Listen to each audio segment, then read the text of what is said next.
যুক্তরাষ্ট্র বিশ্বের এক নম্বর সামরিক শক্তি হওয়া সত্ত্বেও গত কয়েক দশকের ইতিহাস বিশ্লেষণ করলে দেখা যায় তারা ভিয়েতনাম, ইরাক কিংবা আফগানিস্তানের মতো বড় যুদ্ধগুলোতে চূড়ান্ত জয় পায়নি। ভিয়েতনামে ১৯৫৫ থেকে ১৯৭৫ সাল পর্যন্ত দীর্ঘ লড়াইয়ের পর কমিউনিস্টদের উত্থান ঠেকাতে ব্যর্থ হয়ে তাদের পিছু উঠতে হয়। একইভাবে ৯/১১-এর পর আফগানিস্তানে ২০ বছরের দীর্ঘতম যুদ্ধে $1 ট্রিলিয়ন ব্যয় করেও শেষ পর্যন্ত তালেবানদের হাতেই ক্ষমতা ছেড়ে আসতে হয়েছে। ইরাক যুদ্ধে সাদ্দাম হোসেনকে উৎখাত করা হলেও সেখানে কোনো গণবিধ্বংসী মারণাস্ত্র মেলেনি, বরং সৃষ্টি হয়েছে দীর্ঘস্থায়ী অস্থিতিশীলতা। প্রশ্ন জাগে, যুদ্ধক্ষেত্রে বারবার কৌশলগত পরাজয়ের সত্ত্বেও আমেরিকার পকেট কখনো খালি হয় না কেন? এই রহস্যের মূলে রয়েছে মিলিটারি ইন্ডাস্ট্রিয়াল কমপ্লেক্স বা MIC।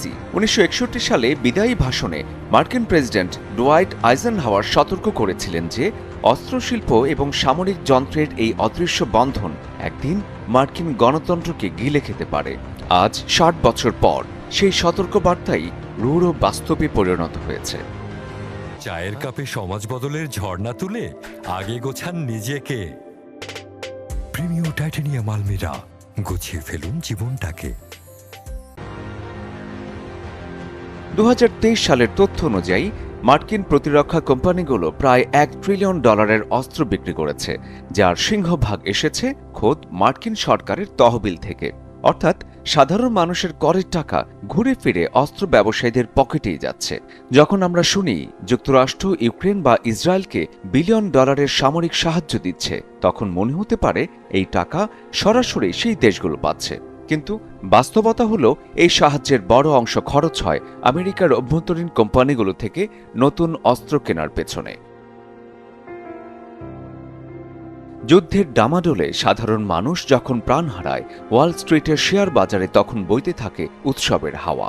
রাশিয়ার ইউক্রেন আক্রমণের পর আমেরিকার মহাকাশ ও প্রতিরক্ষা সংস্থা জেনারেল ডাইনামিক্সের শেয়ারের দর বেড়েছে ৩৪%, এবং গাজা হামলার পর লকহিড মার্টিনের শেয়ারের দর আকাশচুম্বী ৫৪% বৃদ্ধি পেয়েছে।